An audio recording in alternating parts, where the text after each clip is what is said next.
बहुत स्वागत है जी सारिਆਂ ਦਾ। मैं हाँ सुरिंदर डल्ला ते साडा बहुत ही खास प्रोग्राम खबर पड़ताल और मेरे नाल मौजूद ने सीनियर पत्रकार मनप्रीत रंधावा जी। मनप्रीत जी बहुत बहुत स्वागत है जी। बहुत बहुत धन्यवाद ਤੁਹਾਡਾ ਡੱਲਾ ਜੀ।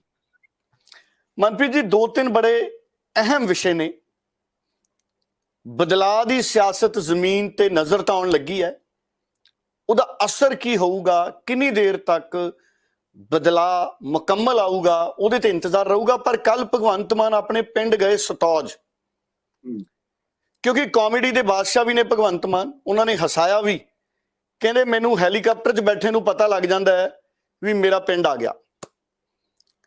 चलो ये भी बुद्धिजीवी लोगों की एक खासियत होंगी है। आम तौर पर पता नहीं लगता इन्नी उचाई तो जो थले देखते हाँ भी अपना पिंड किहड़ा है ते दूसरे का पिंड किहड़ा है। भगवंत मान ने वड्डा ऐलान करता MSP का, कुछ फसलों के नाम लैके वो कहते सूबे की सरकार MSP दो। मैनू लगता है सूबे के मुख मंत्री वालों ये किसानां च जाके अपने पिंड की साथ च जाके किसानां सामने ऐलान करना, इनू पॉजिटिव hunगारे के तौर पर देखना चाहिए कि एक मुख मंत्री जिहड़ा नवा मुख मंत्री बनिया है वो लोगों नाल कनैक्टड है।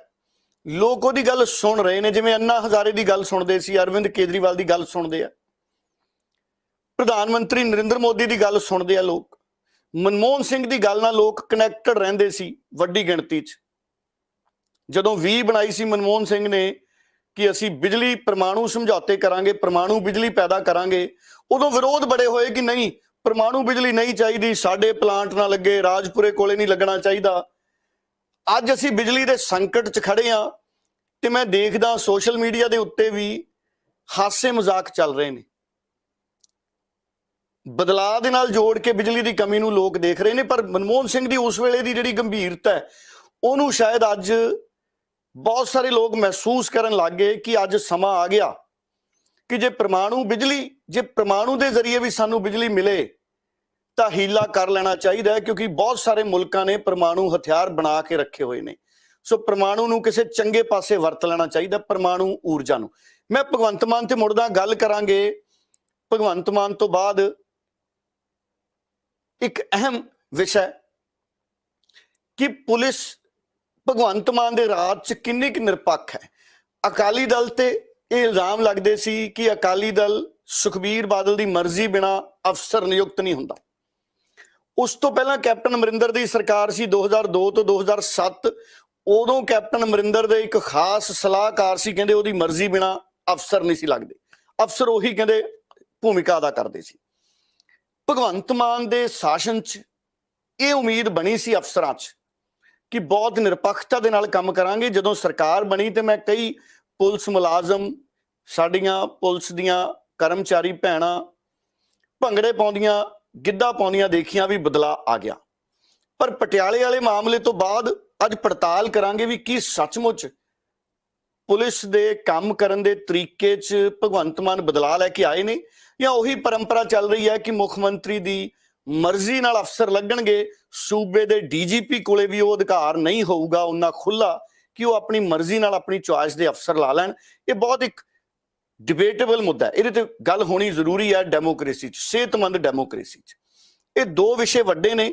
इस तो इलावा भाजपा दे जिहड़े किसान आगू ने वो भी पंजाब च उन्हां थावां ते जा रहे हैं जिथे साडे किसान आत्म हत्या कर गए, उन्हां दे परिवारां नूं मिल रहे हैं। सो भाजपा भी साडे किसान परिवारां दे दर्द वंडाउण दे विच आई है, ये भी एक नवीं गल है।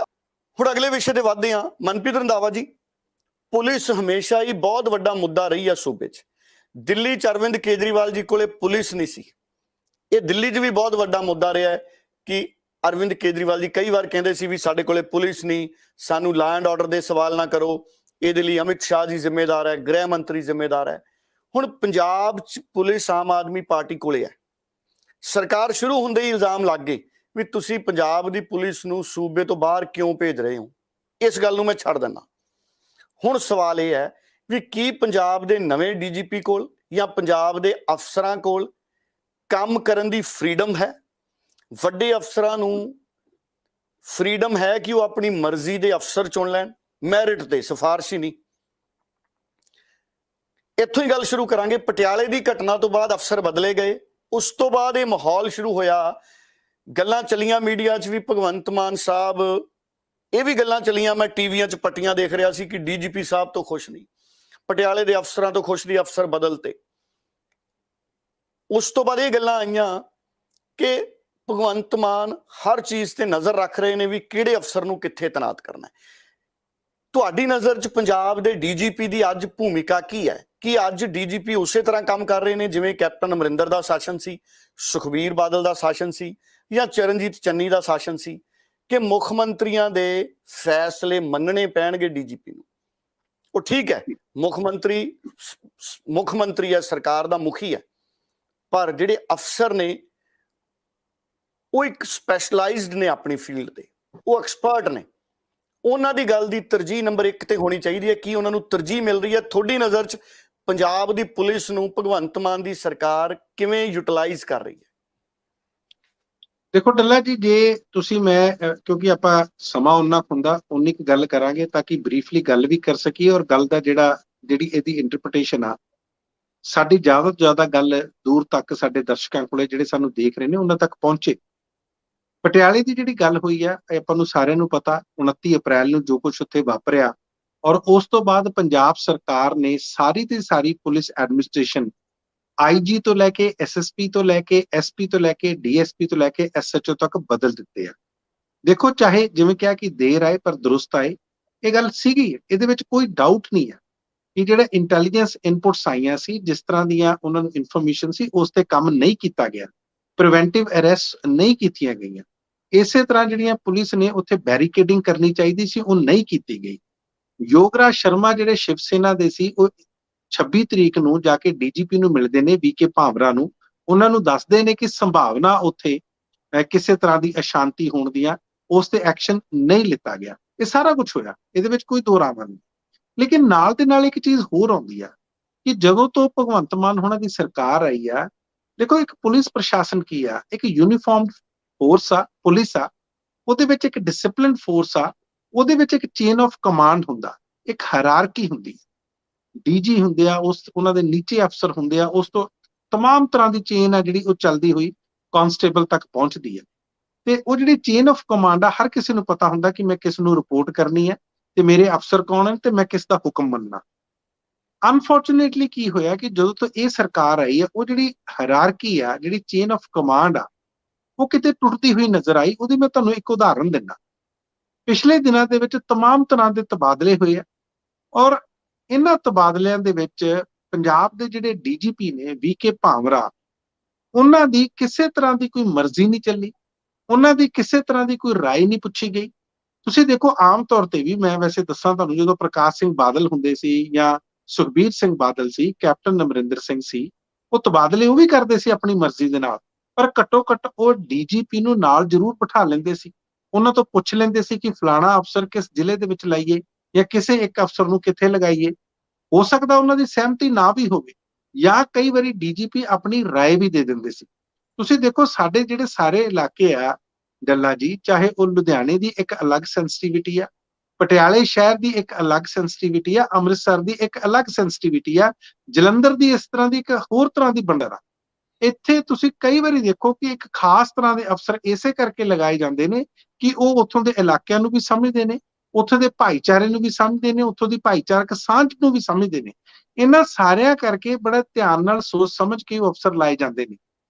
ਪਰ ਪਿਛਲੇ ਦਿਨਾਂ ਦੇ ਵਿੱਚ ਇਹ ਦੇਖਿਆ ਕਿ ਉੱਤੋਂ ਹੁਕਮ ਆ ਜਾਂਦੇ ਸੀ, ਕੀ ਉਹ ਭਗਵੰਤ ਮਾਨ ਤੋਂ ਆਉਂਦੇ ਸੀ ਜਾਂ ਅਰਵਿੰਦ ਕੇਜਰੀਵਾਲ ਤੋਂ ਆਉਂਦੇ ਸੀ ਜਾਂ ਅਨੁਰਾਗ ਵਰਮਾ ਹੋਣਾ ਤੋਂ ਆਉਂਦੇ ਸੀ ਜਾਂ ਰਾਘਵ ਚੱਡਾ ਤੋਂ ਆਉਂਦੇ ਸੀ ਜਾਂ ਉਹਦੇ ਵਿੱਚ ਕਿਸੇ ਤਰ੍ਹਾਂ ਗੌਰਵ ਯਾਦਵ ਜਿਹੜੇ ਸਪੈਸ਼ਲ ਪ੍ਰਿੰਸੀਪਲ ਸੈਕਟਰੀ ਆ ਉਹਨਾਂ ਤੋਂ ਆਉਂਦੇ ਸੀ। ਸਾਨੂੰ ਹਜੇ ਇਸ ਬਾਰੇ ਨਹੀਂ ਪਤਾ, ਪਰ ਇੱਕ ਗੱਲ ਦਾ ਪਤਾ ਜ਼ਰੂਰ ਆ ਕਿ ਜੇ ਤੁਸੀਂ ਡੀਜੀਪੀ ਨਾਲ ਨਾਰਾਜ਼ ਹੋ ਜਾਂ ਉਹਨਾਂ ਨੂੰ ਅਕਾਊਂਟੇਬਲ ਠਹਿਰਾਉਣਾ, ਬਿਲਕੁਲ ਠਹਿਰਾਓ।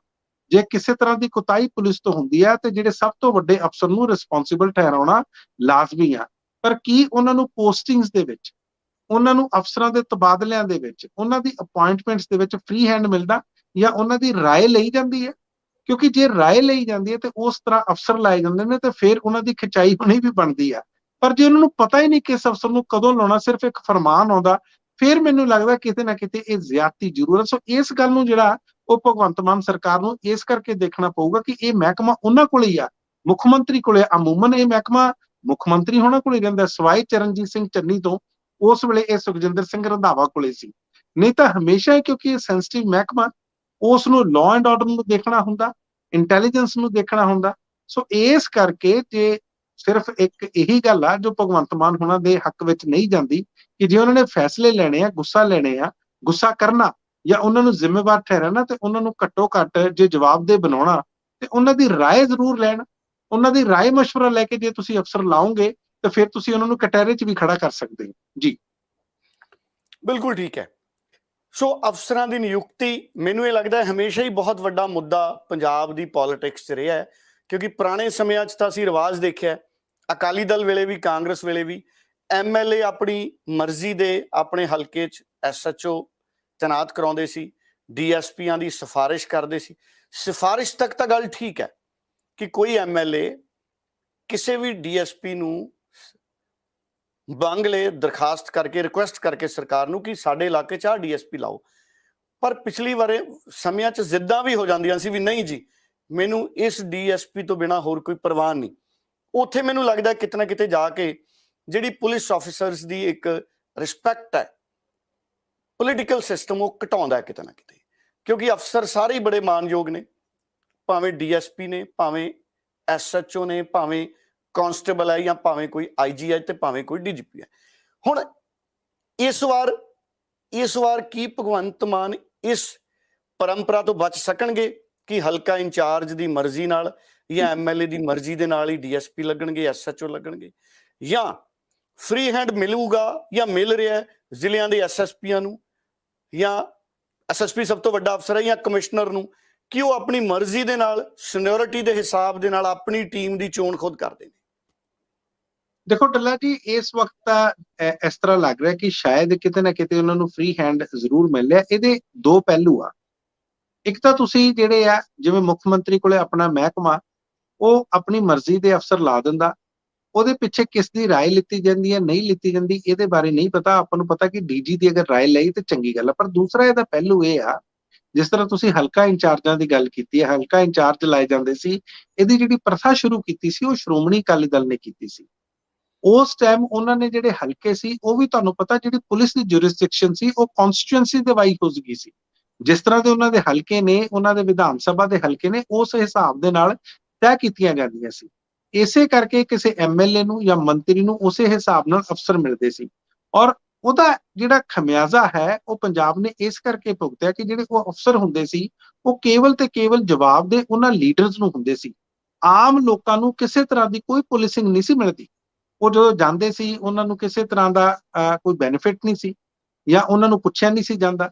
ਇਹ ਗੱਲਾਂ ਸਾਨੂੰ ਪਤਾ। ਉਸ ਸਿਸਟਮ ਨੇ ਵੀ ਪੁਲਿਸ ਦੀ ਜਿਹੜੀ ਫੰਕਸ਼ਨਿੰਗ ਨੂੰ ਬਹੁਤ ਉਹਦਾ ਸਿਆਸੀਕਰਨ ਵੀ ਕੀਤਾ, ਤੇ ਪੁਲਿਸ ਦੀ ਫੰਕਸ਼ਨਿੰਗ ਉਹ ਵਿਗਾੜੀ ਵੀ ਆ। ਇਸੇ ਕਰਕੇ ਜਿਹੜਾ ਪੁਲਿਸ ਦੇ ਵਿੱਚ ਜਿਹੜਾ ਅਨੁਸ਼ਾਸਨਹੀਨਤਾ ਆਉਣ ਦਾ ਇੱਕ ਬਹੁਤ ਵੱਡਾ ਕਾਰਨ ਵੀ ਇਹ ਡੱਲਾ ਜੀ ਰਿਹਾ।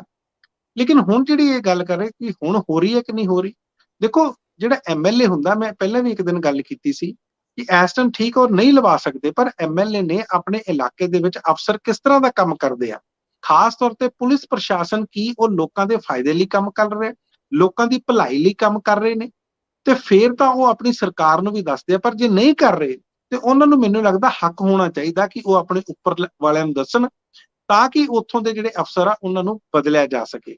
ਪਿਛਲੇ ਦਿਨਾਂ ਦੇ ਵਿੱਚ ਤੁਸੀਂ ਦੇਖਿਆ ਹੋਣਾ, ਕੁੰਵਰ ਵਿਜੇ ਪ੍ਰਤਾਪ ਸਿੰਘ ਜਿਹੜੇ ਅੰਮ੍ਰਿਤਸਰ ਨਾਰਥ ਤੋਂ ਆਮ ਆਦਮੀ ਪਾਰਟੀ ਦੇ MLA ਨੇ, ਸਾਬਕਾ IG ਨੇ, ਉਹਨਾਂ ਨੇ ਦੋ ਵੱਡੇ ਅਫਸਰਾਂ ਦੇ ਖਿਲਾਫ ਪੋਸਟ ਪਾਤੀ ਸੀ ਆਪਣੇ ਫੇਸਬੁੱਕ ਤੇ।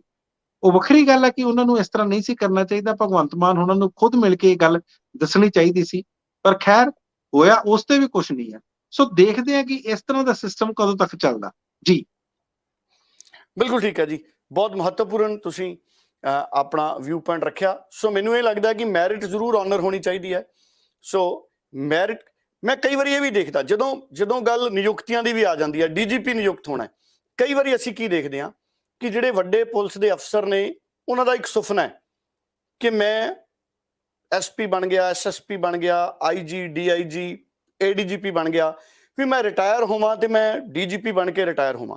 ਕੋਈ ਵੀ ਵਿਅਕਤੀ ਹੈ ਕਿਸੇ ਵੀ ਮਹਿਕਮੇ 'ਚ, ਉਹਦਾ ਸੁਪਨਾ ਹੁੰਦਾ ਹੈ ਵੀ ਮੈਂ ਆਪਣੇ ਕੈਰੀਅਰ 'ਚ ਉਚਾਈ ਤੇ ਜਾਵਾਂ, ਮੈਂ ਡੀਜੀਪੀ ਬਣ ਕੇ ਰਿਟਾਇਰ ਹੋਵਾਂ, ਆਊਟ ਆਫ ਦਾ ਟਰਨ ਆਪਣੀ ਪਸੰਦ ਦੇ ਲੀਡਰਾਂ ਨੂੰ ਕਈ ਵਾਰੀ ਡੀਜੀਪੀ ਨਿਯੁਕਤ ਕਰਾਇਆ ਜਾਂਦਾ। ਉਹ ਠੀਕ ਹੈ, ਹੁਣ ਪੈਨਲ 'ਚ ਕਈ ਨਾਮ ਜਾਂਦੇ ਆ ਕਿ ਤੁਸੀਂ ਸੀਨੀਅਰ ਮੋਸਟ ਅਫਸਰਾਂ ਨੂੰ ਭੇਜ ਦਿਓ, ਪਰ ਬਹੁਤੀ ਵਾਰੀ ਸੀਨੀਅਰ ਮੋਸਟ ਅਫਸਰਾਂ ਦਾ ਜਿਹੜਾ ਪੈਨਲ ਆਉਂਦਾ ਉਹਦੇ ਵਿੱਚੋਂ ਵੀ ਆਪਣੀ ਪਸੰਦ ਲੱਭਣ ਦੀ ਕੋਸ਼ਿਸ਼ ਕੀਤੀ ਜਾਂਦੀ ਹੈ ਸਰਕਾਰਾਂ ਵੱਲੋਂ।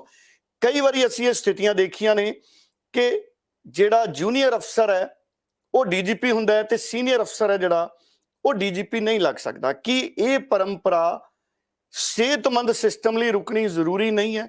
ਕੀ ਮਨਪ੍ਰੀਤ ਜੀ ਤੁਹਾਨੂੰ ਨਹੀਂ ਲੱਗਦਾ ਕਿ ਮੈਰਿਟ ਆਨਰ ਹੋਣੀ ਚਾਹੀਦੀ ਹੈ ਘੱਟੋ ਘੱਟ ਡੀਜੀਪੀ ਦੇ ਅਹੁਦੇ ਤੇ, ਔਰ ਸਾਰੇ ਅਹੁਦਿਆਂ ਤੇ ਮੈਰਿਟ ਆਨਰ ਹੋਣੀ ਚਾਹੀਦੀ ਹੈ? ਹਾਂ ਠੀਕ ਹੈ, ਕਿਸੇ ਦੀ ਕੋਈ ਬਹੁਤ ਵੱਡੀ ਐਕਸਟਰਾ ਆਰਡੀਨਰੀ ਅਚੀਵਮੈਂਟ ਹੈ, ਕੰਸੀਡਰ ਜ਼ਰੂਰ ਕੀਤਾ ਜਾਵੇ। ਐ ਤਾਂ ਅਸੀਂ ਓਲੰਪਿਕ 'ਚ ਮੈਡਲ ਜਿੱਤ ਕੇ ਆਉਂਦੇ ਨੇ ਸਾਡੇ ਖਿਡਾਰੀ ਤੇ ਅਸੀਂ ਉਹਨਾਂ ਨੂੰ ਸਿੱਧਾ ਡੀਐਸਪੀ ਨਿਯੁਕਤ ਕਰ ਦਿੰਦੇ ਹਾਂ। ਉੱਦਾਂ ਡੀਐਸਪੀ ਨਿਯੁਕਤ ਹੋਣਾ ਕਿਤੇ ਆਸਾਨ ਹੈ ਜੀ? ਕਿੱਡੀ ਮਿਹਨਤ ਹੈ ਕਿਸੇ ਵੀ ਆਫਿਸਰ ਲਈ, ਤੇ ਅਸੀਂ ਉਹ ਆਨਰ ਦੇ ਰਹੇ ਹਾਂ। ਉਹ ਗੱਲ ਸਮਝ ਆਉਂਦੀ ਹੈ ਵੀ ਕਿਸੇ ਪੁਲਿਸ ਆਫਿਸਰ ਨੇ ਬਹੁਤ ਵੱਡੀਆਂ ਅਚੀਵਮੈਂਟਸ ਕੀਤੀਆਂ ਨੇ ਆਪਣੇ ਕੈਰੀਅਰ 'ਚ ਤੇ ਤੁਸੀਂ ਉਹਨਾਂ ਨੂੰ ਪ੍ਰਮੋਸ਼ਨ ਪਹਿਲਾਂ ਦੇਤੀ, ਡੀਜੀਪੀ ਬਣਾ ਲਿਆ, ਤੇ ਗੱਲ ਸਮਝ ਆਉਂਦੀ ਹੈ। ਪਰ ਇੱਕ ਟੈਂਡੈਂਸੀ ਬਣ ਗਈ ਸੀ ਕਿ ਇਸ ਟੈਂਡੈਂਸੀ ਤੇ ਰੋਕ ਲੱਗੇਗੀ, ਕਿਉਂਕਿ ਬਦਲਾਅ ਦੇ ਵਿੱਚ ਇਹ ਚੀਜ਼ਾਂ ਮੈਂ ਦੇਖਣੀਆਂ ਮੰਗਦਾ ਕਿ ਹੋਣਾ ਚਾਹੀਦਾ ਕਿ ਐਟਲੀਸਟ ਡੀਜੀਪੀ, ਏਡੀਜੀਪੀ, ਕਮਿਸ਼ਨਰ, ਇਹ ਸਾਰੇ ਅਹੁਦਿਆਂ ਤੇ ਮੈਰਿਟ ਆਨਰ ਹੋਣੀ ਚਾਹੀਦੀ ਹੈ। ਬਿਲਕੁਲ, ਦੋ ਚੀਜ਼ਾਂ ਹੁੰਦੀਆਂ ਇਹ 'ਚ, ਮੈਰਿਟ ਤਾਂ ਆਨਰ ਹੋਣੀ ਚਾਹੀਦੀ ਹੈ, ਇਹਦੇ ਨਾਲ ਸੀਨੀਅਰਿਟੀ ਹੈ ਜਿਹੜੀ ਉਹ ਵੀ ਆਨਰ ਹੋਣੀ ਚਾਹੀਦੀ ਆ।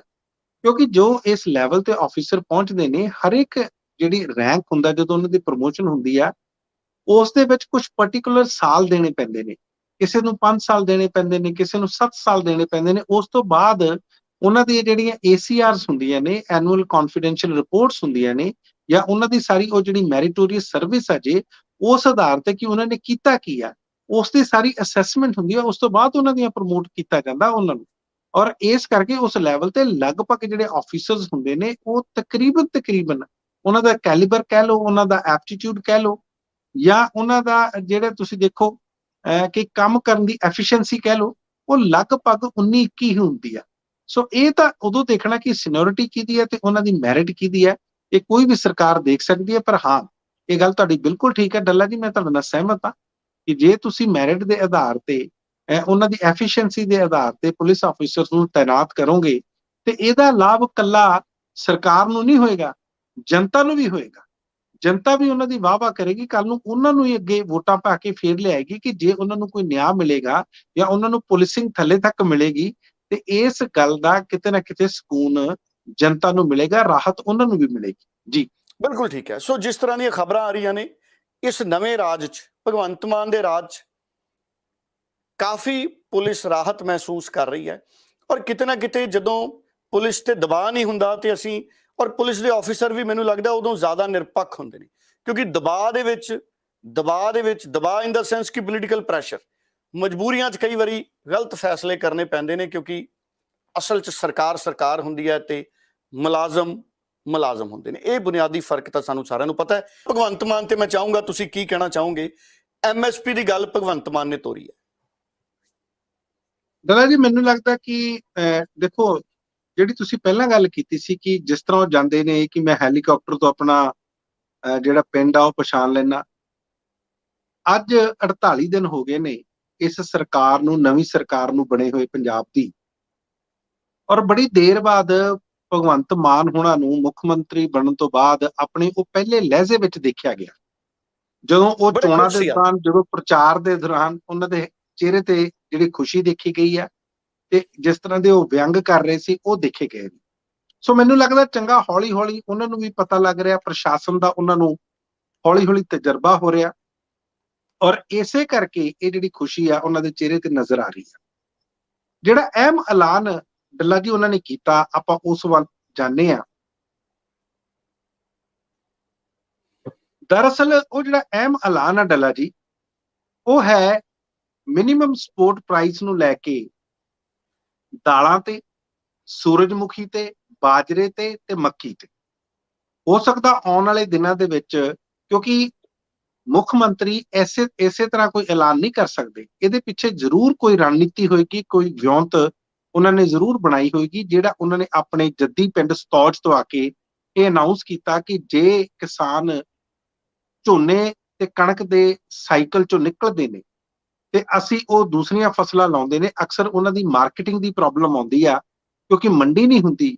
ਤੇ ਜੇ ਉਹ ਦਾਲਾਂ ਲਾਉਣਗੇ, ਦਾਲਾਂ ਬੀਜਣਗੇ, ਇਸੇ ਤਰ੍ਹਾਂ ਮੱਕੀ ਬੀਜਣਗੇ, ਸੂਰਜਮੁਖੀ ਜਾਂ ਬਾਜਰਾ ਜਿਹੜੀਆਂ ਮੈਂ ਫਸਲਾਂ ਕਹੀਆਂ ਨੇ, ਤੇ ਅਸੀਂ ਉਹਨਾਂ ਨੂੰ MSP ਦੇਵਾਂਗੇ, ਮਿਨੀਮਮ ਸਪੋਰਟ ਪ੍ਰਾਈਸ ਦੇਵਾਂਗੇ। ਇੱਥੋਂ ਤੱਕ ਉਹਨਾਂ ਨੇ ਕਿਹਾ ਕਿ ਸਰਕਾਰ ਉਹ ਸਾਰੀਆਂ ਫਸਲਾਂ ਉਹਨਾਂ ਦੀ ਖਰੀਦੂਗੀ। ਅਸੀਂ ਕਿੱਥੇ ਵੇਚਦੇ ਆ? ਅਸੀਂ ਉਹਦਾ ਭੰਡਾਰਨ ਕਰਦੇ ਆ, ਆਪਣੇ ਕੋਲ ਰੱਖਦੇ ਆ ਜਾਂ ਕਿਸੇ ਹੋਰ ਮਾਰਕੀਟ 'ਚ ਵੇਚਦੇ ਆ।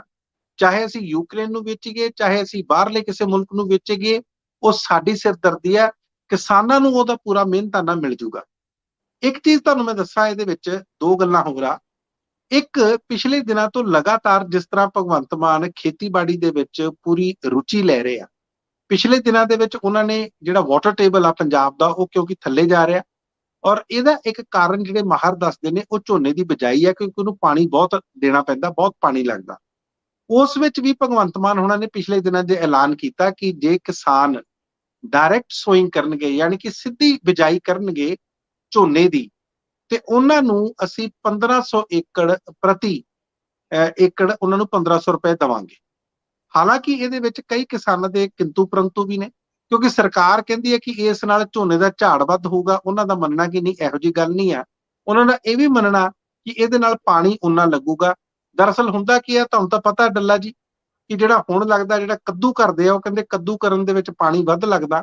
ਭਗਵੰਤ ਮਾਨ ਹੁਣ ਦਾ ਸੁਝਾਅ ਸੀ ਕਿ ਤੁਸੀਂ ਰੌਣੀ ਕਰਕੇ ਸਿੱਧੀ ਬਿਜਾਈ ਕਰ ਦਿਓ, ਤੇ ਉਹਨਾਂ ਨੇ ਇਹਦਾ ਜਿਹੜਾ ਟੀਚਾ ਨਾਪਿਆ, ਉਹ ਕਹਿੰਦੇ 20 ਮਈ ਤੋਂ ਤੁਸੀਂ ਇਹ ਸਾਰਾ ਕੁਝ ਕਰ ਸਕਦੇ ਹੋ ਤੇ ਸਰਕਾਰ ਤੁਹਾਡੀ ਸਹਾਇਤਾ ਕਰੂਗੀ। ਇੱਥੋਂ ਪਤਾ ਲੱਗਦਾ ਕਿ ਕਿਸਾਨੀ ਨੂੰ ਲੈ ਕੇ ਜਾਂ ਖੇਤੀਬਾੜੀ ਨੂੰ ਲੈ ਕੇ ਭਗਵੰਤ ਮਾਨ ਸੰਜੀਦਾ ਨੇ। ਇੱਕ ਚੀਜ਼ ਮੈਂ ਤੁਹਾਨੂੰ ਥੋੜੀ ਜਿਹੀ ਇਹਦੇ ਵਿੱਚ ਹੋਰ ਐਡ ਕਰਦਾ ਕਿ ਪੰਜਾਬ ਤੋਂ ਪਹਿਲਾਂ ਕੇਰਲ ਦਾ ਜਿਹੜਾ ਸੂਬਾ, ਸਿਰਫ ਉਹੀ ਇੱਕ ਸੂਬਾ ਜਿਨ੍ਹਾਂ ਨੇ ਵੈਜੀਟੇਬਲਸ ਯਾਨੀ ਕਿ ਸਬਜ਼ੀਆਂ ਤੇ ਫਲਾਂ ਤੇ MSP ਦਿੱਤੀ ਹੈ। 16 ਇਸ ਤਰ੍ਹਾਂ ਦੀਆਂ ਵੱਖਰੀਆਂ ਵੱਖਰੀਆਂ ਫਲਾਂ ਤੇ ਸਬਜ਼ੀਆਂ ਤੇ ਜਿਹੜੇ ਉੱਥੋਂ ਦੇ ਮੁੱਖ ਮੰਤਰੀ ਨੇ ਪਿਨਰਾਈ ਵਿਜੈਨ, ਉਹਨਾਂ ਨੇ 1 ਨਵੰਬਰ ਸਨ 2020 ਨੂੰ ਇਹ ਅਨਾਉਂਸ ਕੀਤਾ ਸੀ।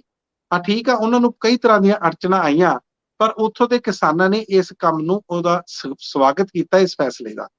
ਸੋ ਇਸ ਪਾਸੇ ਜੇ ਇਹ ਸਾਰਾ ਕੁਝ ਲੱਗ ਜਾਂਦਾ, ਦੇਖੋ ਇਹਨੂੰ ਇਸ ਸੰਦਰਭ 'ਚ ਵੀ ਦੇਖਣਾ ਪੈਣਾ ਕਿ ਕਿਸਾਨ ਬਹੁਤ ਦੇਰ ਤੋਂ ਇਹ ਮੰਗ ਕਰ ਰਹੇ ਨੇ। ਉਹਨਾਂ ਨੇ ਐਡਾ ਵੱਡਾ, ਤੁਹਾਨੂੰ ਪਤਾ ਹੀ ਹੈ, ਅੰਦੋਲਨ ਕੀਤਾ ਦਿੱਲੀ ਦੀਆਂ ਬਰੂਹਾਂ ਤੇ, ਉਹ 13 ਮਹੀਨੇ ਬੈਠੇ ਰਹੇ, ਔਰ ਉਸ ਤੋਂ ਬਾਅਦ ਉਹਨਾਂ ਨੇ ਕਿਹਾ ਸੀ ਕਿ MSP ਤੇ ਕਮੇਟੀ ਬਣਾਈ ਜਾਵੇ, ਜਿਹੜਾ ਇਸ ਨੂੰ ਲੀਗਲ ਰਾਈਟ ਕਰੇ, ਇਹਦਾ ਕਾਨੂੰਨੀ ਜਾਮਾ ਪਵਾਏ। ਹੋਰ ਵੀ ਕਈ ਤਰ੍ਹਾਂ ਦੀਆਂ ਮੰਗਾਂ ਸੀ। ਕੇਂਦਰ ਨੇ ਤਾਂ ਹਜੇ ਉਹ ਗੱਲ ਸੁਣੀ ਨਹੀਂ, ਕੇਂਦਰ ਨੇ ਉਸ ਤਰ੍ਹਾਂ ਦੀ ਕੋਈ ਕਮੇਟੀ ਬਣਾਈ ਨਹੀਂ। ਲੇਕਿਨ ਘੱਟੋ ਘੱਟ ਭਗਵੰਤ ਮਾਨ ਦਾ ਇਹ ਐਲਾਨ ਕਰਨਾ, ਇਸ ਨੂੰ ਅਮਲੀ ਜਾਮਾ ਕਿੱਦਾਂ ਪਹਿਨਾਇਆ ਜਾਊਗਾ, ਕਿਸ ਕਿਸ ਤਰ੍ਹਾਂ ਦੀਆਂ ਫਸਲਾਂ ਹੋਰ ਕਿਹੜੀਆਂ ਐਡ ਹੋਣਗੀਆਂ, ਉਹ ਆਪਾਂ ਆਉਣ ਵਾਲੇ ਦਿਨਾਂ ਦੇ ਵਿੱਚ ਵੇਖਾਂਗੇ। ਜੀ ਡੱਲਾ ਜੀ। ਬਿਲਕੁਲ ਠੀਕ ਹੈ। ਮੈਂ ਜਿੱਥੋਂ ਤੱਕ ਜਾਣਦਾ, ਕਿਉਂਕਿ ਮੈਂ ਖੇਤੀਬਾੜੀ ਦੀ ਬਹੁਤ ਲੰਮਾ ਸਮਾਂ ਰਿਪੋਰਟਿੰਗ ਕੀਤੀ ਹੈ ਰੰਧਾਵਾ ਜੀ। ਮੈਂ 1997, 98, 99, 2007 ਤੱਕ ਬਹੁਤ ਲੰਮਾ ਸਮਾਂ ਖੇਤੀਬਾੜੀ ਦੀ ਰਿਪੋਰਟਿੰਗ ਕੀਤੀ ਹੈ। ਡਾਕਟਰ GS ਕਾਲਕਟ, ਗੁਰਚਰਨ ਸਿੰਘ ਕਾਲਕਟ ਵੀ ਜਦੋਂ ਵਾਈਸ ਚਾਂਸਲਰ ਹੁੰਦੇ ਸੀ, ਉਦੋਂ ਇਹ ਗੱਲ ਤੁਰੀ ਕਿ ਪੰਜਾਬ ਅਗਲੇ 15-20 ਸਾਲਾਂ 'ਚ ਬੰਜਰ ਹੋ ਜਾਣਾ ਹੈ। ਖੇਤੀਬਾੜੀ ਯੂਨੀਵਰਸਿਟੀ ਦਾ ਇੱਕ ਮੈਗਜ਼ੀਨ ਸੀ ਚੰਗੀ ਖੇਤੀ, ਉਹਦੇ 'ਚ ਉਹਨਾਂ ਦਾ ਆਰਟੀਕਲ ਛਪਿਆ ਸੀ ਸਭ ਤੋਂ ਪਹਿਲਾਂ ਕਿ ਪੰਜਾਬ 15 ਸਾਲਾਂ 'ਚ ਬੰਜਰ ਹੋ ਜੂ ਜੇ ਅਸੀਂ ਪਾਣੀ ਨਾ ਸਾਂਭਿਆ। ਸੋ ਗੰਭੀਰਤਾ ਉਹਨਾਂ ਨੇ 90 ਦੇ ਦਹਾਕੇ ਤੋਂ ਲੋਕਾਂ ਨੂੰ ਸਮਝਾਉਣਾ ਸ਼ੁਰੂ ਕਰਤਾ ਸੀ। ਡਾਕਟਰ ਕਾਲਕਟ ਦੀ ਗੰਭੀਰਤਾ ਸੀ, ਪਰ ਉਹ ਠੀਕ ਹੈ, ਅਸੀਂ ਅੱਜ ਤੱਕ ਬੰਜਰ ਨਹੀਂ ਹੋਏ ਕਿਉਂਕਿ ਗੁਰੂਆਂ ਦੀ ਕਿਰਪਾ ਹੈ ਸਾਡੀ ਧਰਤੀ ਤੇ, ਗੁਰੂਆਂ ਦੀ ਧਰਤੀ ਹੈ, ਸਾਡੇ ਕੋਲੇ ਪਾਣੀ ਹੈ। ਕਈ ਐਕਸਪਰਟ ਜਿਹੜੇ ਵਾਟਰ ਮੈਨੇਜਮੈਂਟ ਨਾਲ ਜੁੜੇ ਹੋਏ ਨੇ, ਉਹ ਇਹ ਕਹਿੰਦੇ ਨੇ ਕਿ ਪੰਜਾਬ 'ਚ ਪਿਛਲੇ ਸਮਿਆਂ 'ਚ ਜਿਹੜੇ ਹੜ੍ਹ ਆਏ ਨੇ, ਉਹਦੇ ਕਰਕੇ ਪੰਜਾਬ ਦਾ ਥੋੜਾ ਬਹੁਤਾ ਬਚਾਅ ਹੋ ਗਿਆ। ਅਗਰ ਜਦੋਂ ਹੜ੍ਹ ਆਉਂਦੇ ਨੇ, 87-88 'ਚ ਬਹੁਤ ਵੱਡੇ ਹੜ੍ਹ ਆਏ, ਉਸ ਤੋਂ ਬਾਅਦ 8-10 ਦੇ ਕਰੀਬ ਵੀ ਹੜ੍ਹ ਆਏ। ਜਦੋਂ ਵੱਡੇ ਹੜ੍ਹ ਆਉਂਦੇ ਨੇ ਤਾਂ ਅੰਡਰਗਰਾਊਂਡ ਵਾਟਰ ਥੋੜੇ ਸਮੇਂ ਲਈ ਕੁਝ ਲੈਵਲ ਉਹਦਾ ਅਪ ਹੁੰਦਾ ਹੈ, ਜਾਂ ਅਸੀਂ ਇਹ ਕਹਿ ਲਈਏ ਵੀ ਜਿਹੜਾ ਅੰਡਰਗਰਾਊਂਡ ਵਾਟਰ ਸਾਡਾ ਡਿਪਲੀਟ ਹੋ ਰਿਹਾ, ਉਹ ਥੋੜਾ ਘਟਦਾ। ਸੋ ਹੜ੍ਹਾਂ ਦਾ ਵੀ ਜੀ ਥੋੜਾ ਰੀਚਾਰਜ ਪਾਣੀ ਦਾ ਹੁੰਦਾ ਹੈ। ਪਰ ਪਿਛਲੇ ਸਮਿਆਂ ਦੇ ਵਿੱਚ ਬਹੁਤ ਸਾਰੇ ਮੁੱਖ ਮੰਤਰੀਆਂ ਨੇ ਕੋਸ਼ਿਸ਼ ਕੀਤੀ। ਕੈਪਟਨ ਅਮਰਿੰਦਰ ਨੇ ਡਾਕਟਰ ਸਰਦਾਰਾ ਸਿੰਘ ਜੌਹਲ ਕਮੇਟੀ ਦੀਆਂ ਸਿਫਾਰਿਸ਼ਾਂ ਤੇ ਚੋਣ ਲੜੀ ਸੀ ਤੇ ਜਿੱਤੇ ਸੀ। ਡਾਕਟਰ ਸਰਦਾਰਾ ਸਿੰਘ ਜੌਹਲ ਵੀ ਪਾਣੀ ਬਚਾਉਣ ਵਾਲੀ ਖੇਤੀ ਨੂੰ ਤਰਜੀਹ ਦਿੰਦੇ ਰਹੇ ਪੰਜਾਬ ਦੇ ਵਿੱਚ, ਪਰ ਕੈਪਟਨ ਅਮਰਿੰਦਰ ਲਾਗੂ ਨਹੀਂ ਕਰ ਸਕੇ ਸਰਦਾਰਾ ਸਿੰਘ ਜੌਹਲ ਦੀਆਂ ਰਿਕਮੈਂਡੇਸ਼ਨਸ। ਕਿਉਂ? ਕਿਉਂਕਿ ਜਿੱਤਣ ਤੋਂ ਬਾਅਦ ਕੈਪਟਨ ਅਮਰਿੰਦਰ ਜ਼ਮੀਨ ਤੇ ਘੱਟ ਆਏ, ਹੈਲੀਕਾਪਟਰ ਤੇ ਜ਼ਿਆਦਾ ਰਹੇ, ਚਲੋ 2002 ਤੋਂ 2007 ਚ ਕਾਰਾਂ 'ਚ ਵੀ ਰਹੇ ਹੋ, ਤੇ ਉਹਨਾਂ ਬਾਰੇ ਇਹ ਸੀ ਕਿ ਉਹ ਮਹਿਲ 'ਚ ਜ਼ਿਆਦਾ ਰਹਿੰਦੇ ਸੀ। ਮੁੱਖ ਮੰਤਰੀ ਦੀ ਕੋਠੀ ਵੀ ਹੁਣ ਅੱਜ ਕੱਲ੍ਹ ਮਹਿਲ ਹੀ ਹੁੰਦੀ ਹੈ। ਹੁਣ ਉਸ ਤੋਂ ਬਾਅਦ ਸੁਖਬੀਰ ਬਾਦਲ, ਵੱਡੇ ਬਾਦਲ ਬਹੁਤ ਸਰਗਰਮ ਰਹੇ, ਲੇਕਿਨ ਉਹ ਵੀ ਅਜਿਹੀਆਂ ਸਿਫਾਰਿਸ਼ਾਂ ਖੇਤੀਬਾੜੀ ਯੂਨੀਵਰਸਿਟੀ ਦੀਆਂ ਲਾਗੂ ਨਹੀਂ ਕਰ ਸਕੇ। ਖੇਤੀਬਾੜੀ ਯੂਨੀਵਰਸਿਟੀ ਪਿਛਲੇ 20-25 ਸਾਲਾਂ ਤੋਂ ਇਹ ਗੱਲ ਕਹਿ ਰਹੀ ਹੈ ਕਿ ਸਾਡੇ ਕੋਲੇ ਬਹੁਤ ਆਪਸ਼ਨ ਨੇ, ਬਦਲਵੇਂ ਪ੍ਰਬੰਧ ਨੇ, ਅਸੀਂ ਇਹਨਾਂ ਨੂੰ ਲਾਗੂ ਕਰ ਲਈਏ। ਖੇਤੀਬਾੜੀ ਮਹਿਕਮਾ ਵੀ, ਐਗਰੀਕਲਚਰ ਡਿਪਾਰਟਮੈਂਟ, ਆਮ ਤੌਰ ਤੇ ਐਗਰੀਕਲਚਰ ਡਿਪਾਰਟਮੈਂਟ ਨੂੰ ਸਰਕਾਰਾਂ ਥੋੜਾ ਜਿਹਾ ਨਿਗਲੈਕਟਡ ਰੱਖਦੀਆਂ ਨੇ, ਤਰਜੀਹ ਜ਼ਿਆਦਾ ਖੇਤੀਬਾੜੀ ਯੂਨੀਵਰਸਿਟੀ ਨੂੰ ਦਿੰਦੀਆਂ ਨੇ, ਪਰ ਦੋਨਾਂ ਦੀ ਅਹਿਮੀਅਤ ਹੈ। ਪਰ ਕਿਉਂਕਿ ਭਗਵੰਤ ਮਾਨ ਨਵੇਂ ਮੁੱਖ ਮੰਤਰੀ ਬਣੇ ਨੇ, ਭਗਵੰਤ ਮਾਨ ਦੀ ਕਨੈਕਟੀਵਿਟੀ ਲੋਕਾਂ ਦੇ ਵਿੱਚ ਬਹੁਤ ਜ਼ਿਆਦਾ ਹੈ। ਸਿਫਾਰਿਸ਼ਾਂ ਉਹੀ ਨੇ ਪੁਰਾਣੀਆਂ, ਪਹਿਲੇ ਸਮੇਂ 'ਚ ਵੀ ਇਹ ਗੱਲਾਂ ਹੋਈਆਂ ਨੇ। ਇਹ ਕੋਈ, ਮੈਨੂੰ ਨਹੀਂ ਲੱਗਦਾ ਕਿ ਇਹ ਭਗਵੰਤ ਮਾਨ ਕੋਈ ਖੋਜ ਕਰ ਲਿਆ ਵੀ ਆਪਾਂ ਇਸ ਤਰ੍ਹਾਂ ਖੇਤੀ ਕਰ ਲਈਏ। ਇਹ ਅਫਸਰਾਂ ਨੇ ਸਾਰਾ ਕੁਝ ਦੱਸਿਆ। ਪਰ ਭਗਵੰਤ ਮਾਨ ਦੀ ਖਾਸੀਅਤ ਕੀ ਹੈ ਰੰਧਾਵਾ ਜੀ, ਜੋ ਮੈਨੂੰ ਲੱਗ ਰਹੀ ਹੈ ਕਿ ਭਗਵੰਤ ਮਾਨ ਲੋਕਾਂ ਨਾਲ ਕਨੈਕਟਡ ਹੈ। ਭਗਵੰਤ ਮਾਨ ਨੂੰ ਜਿਵੇਂ ਉਹਨਾਂ ਨੇ ਸਤੌਜ ਪਿੰਡ 'ਚ ਇਨਕਲਾਬ ਜ਼ਿੰਦਾਬਾਦ ਦੇ ਨਾਅਰੇ ਲਵਾਏ, ਭਗਵੰਤ ਮਾਨ ਅਗਵਾਈ ਕਰਨਾ ਜਾਣਦੇ ਨੇ। ਜਿਵੇਂ ਮਹਿੰਦਰ ਸਿੰਘ ਧੋਨੀ ਇੱਕ ਸਫਲ ਕਪਤਾਨ ਭਾਰਤੀ ਟੀਮ ਦੇ ਰਹੇ, ਉਹਨਾਂ ਨੂੰ ਪਤਾ ਸੀ ਵੀ ਕਪਤਾਨੀ ਕਿਵੇਂ ਕਰਾਉਣੀ ਹੈ। ਭਗਵੰਤ ਮਾਨ ਸ਼ਾਇਦ ਕਨੈਕਟਡ ਜ਼ਿਆਦਾ ਨੇ ਮੇਰੀ ਨਜ਼ਰ 'ਚ, ਉਹ ਕਰਾ ਸਕਦੇ ਨੇ। ਔਰ ਜੇ ਉਹ ਕਿਤੇ ਕਿਸਾਨੀ ਨੂੰ ਇਸ ਪਾਸੇ ਲੈ ਗਏ ਤੇ ਉਹ ਬਹੁਤ ਕਾਮਯਾਬ ਮੁੱਖ ਮੰਤਰੀ ਦੇ ਤੌਰ ਤੇ ਦਰਜ ਹੋ ਸਕਦੇ ਨੇ। ਪਰ ਹਜੇ ਸ਼ੁਰੂਆਤੀ ਸ਼ਬਦ ਹੈ। ਕਿਸਾਨਾਂ ਦੀਆਂ ਬਹੁਤ ਸਮੱਸਿਆਵਾਂ ਨੇ। ਕੱਲੇ ਭਗਵੰਤ ਮਾਨ ਦੇ ਕਹਿਣ ਦੇ ਨਾਲ ਗੱਲ ਜੇ ਤੁਰ ਗਈ, ਇਹ ਕਰਿਸ਼ਮਾ ਹੋਊਗਾ, ਕਿਉਂਕਿ ਸਮੱਸਿਆਵਾਂ ਕਿਸਾਨੀ ਦੀਆਂ ਬਹੁਤ ਜ਼ਿਆਦਾ ਨੇ। ਕਿਸਾਨੀ ਦੀਆਂ ਤੁਸੀਂ ਦੇਖੋ, ਕੱਲ ਦੀ ਮੰਤਰੀ ਮੰਡਲ ਦੀ ਬੈਠਕ ਤੋਂ ਬਾਅਦ ਪ੍ਰਚਾਰ ਕੀਤਾ ਗਿਆ ਕਿ ਨਰਮੇ ਦਾ ਮੁਆਵਜ਼ਾ ਦਿੱਤਾ। 5 ਮਈ ਤੋਂ ਕਹਿੰਦੇ ਮੰਡੀਆਂ 'ਚ 5 ਮਈ ਤੋਂ ਸਰਕਾਰੀ ਖਰੀਦ ਬੰਦ ਹੋ ਜਾਣੀ, ਕਹਿੰਦੇ ਹੋ ਗਈ ਜਿੰਨੀ ਖਰੀਦ ਹੋਣੀ ਸੀ। ਕਿੱਥੇ ਗਿਆ ਕਣਕ ਦਾ ਮੁਆਵਜ਼ਾ, ਕਿੱਥੇ ਗਿਆ ਕਣਕ ਦਾ ਬੋਨਸ? ਇਹਦੀ ਕੋਈ ਗੱਲ ਨਹੀਂ ਹੋ ਰਹੀ। ਮਾਰਕੀਟਿੰਗ ਵੀ ਨਾਲ ਚੱਲਦੀ ਹੈ। ਮੈਂ ਉਹੀ ਕਹਿੰਦਾ ਨਾ ਕਿ ਭਗਵੰਤ ਮਾਨ ਕਨੈਕਟਡ ਨੇ। ਭਗਵੰਤ ਮਾਨ ਇਨਕਲਾਬ ਜ਼ਿੰਦਾਬਾਦ ਜਿਸ ਪਾਸੇ ਲੋਕਾਂ ਨੂੰ ਕਨੈਕਟ ਕਰਦੇ ਨੇ, ਲੋਕ ਉਧਰ ਕਨੈਕਟ ਹੁੰਦੇ ਨੇ। ਇਨਕਲਾਬ ਜ਼ਿੰਦਾਬਾਦ ਵੀ ਸਾਡੀ ਜ਼ਿੰਦਗੀ ਦਾ ਨਾਅਰਾ ਹੈ।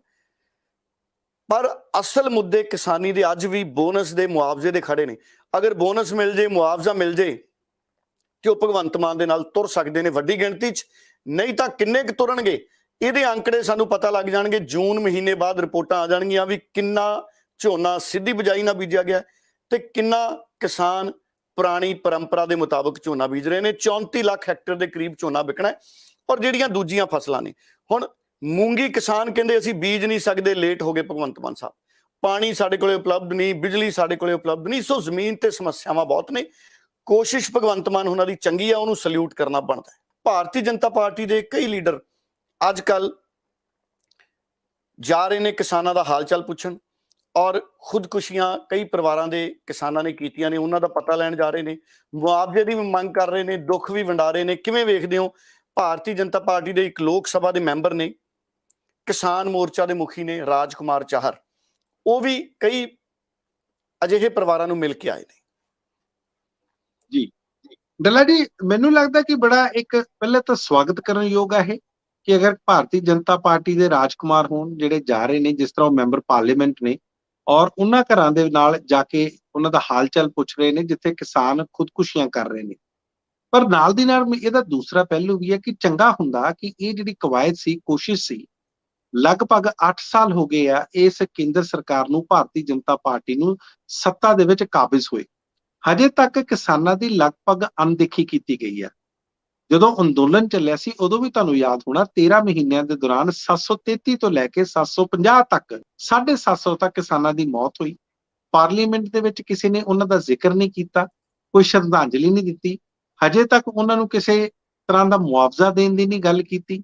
ਸੋ ਇਹ ਸਾਰੀਆਂ ਗੱਲਾਂ ਜਦੋਂ ਆਉਂਦੀਆਂ ਨੇ, ਔਰ ਕਿਸਾਨਾਂ ਦੇ ਪ੍ਰਤੀ ਜੋ ਪਿਛਲੇ ਦਿਨਾਂ ਦੇ ਵਿੱਚ ਭਾਰਤੀ ਜਨਤਾ ਪਾਰਟੀ ਦਾ ਰਵੱਈਆ ਰਿਹਾ, ਉਹ ਵੀ ਕੋਈ ਜ਼ਿਆਦਾ ਸ਼ਲਾਘਾਯੋਗ ਨਹੀਂ ਹੈ। ਪਰ ਹਾਂ, ਇਹ ਗੱਲ ਚੰਗੀ ਹੈ ਕਿ ਹੁਣ ਉਹਨਾਂ ਨੇ ਅਗਰ ਦੌਰੇ ਸ਼ੁਰੂ ਕੀਤੇ ਆ, ਔਰ ਉਹਨਾਂ ਦੀ ਆਪਣੀ ਕੇਂਦਰ ਦੇ ਵਿੱਚ ਸਰਕਾਰ ਆ, ਔਰ ਕੇਂਦਰ ਸਰਕਾਰ ਕਿਸਾਨਾਂ ਦੇ ਲਈ ਬਹੁਤ ਕੁਝ ਕਰ ਸਕਦੀ ਹੈ।